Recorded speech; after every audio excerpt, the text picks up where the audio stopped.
રાષ્ટ્રીય શાયર કીધા અને એમાં યુગવંદન નામનું પુસ્તક હું ઘણીવાર આ ઉલ્લેખ કરતો હોઉં છું ડાયરામાં કે ધરા પર મારે કોઈ દુશ્મન નથી એવો તો કાયરો અહંકાર કરતા મર્દ તો કર્તવ્ય સંગ્રામના પથ પર લાખ લાખ શત્રુના રગતે નીતરતા.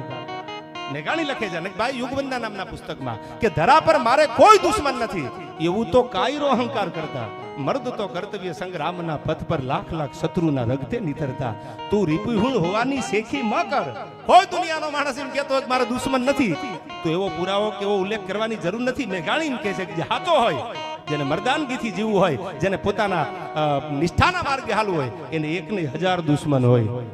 કર્તવ્ય સંગ્રામના પથ પર લાખ લાખ શત્રુના રગતે નીતરતા. રીપુ એટલે દુશ્મન. તું રીપુહુણ હોવાની શેખી ન કર. તું એમ ન કહી દે કે મારા દુશ્મન નથી. દુશ્મન તો હોય મર્દને. ધરા પર મારે કોઈ દુશ્મન નથી એવો તો કાયરો અહંકાર કરતા. આ યુગવંદના, સૌરાષ્ટ્રની રસધાર, સોરઠી બારવટિયા, આ બધા પુસ્તકો મેઘાણીની રઢિયાળી રાજ એક એક પુસ્તક તમે લઈ લો.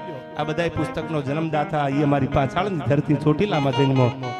છેલ્લો કટોરો ઝેરનો પી જજો બાપુ, સાગર પીનારા અંજળી નવ ઢોળજો બાપુ.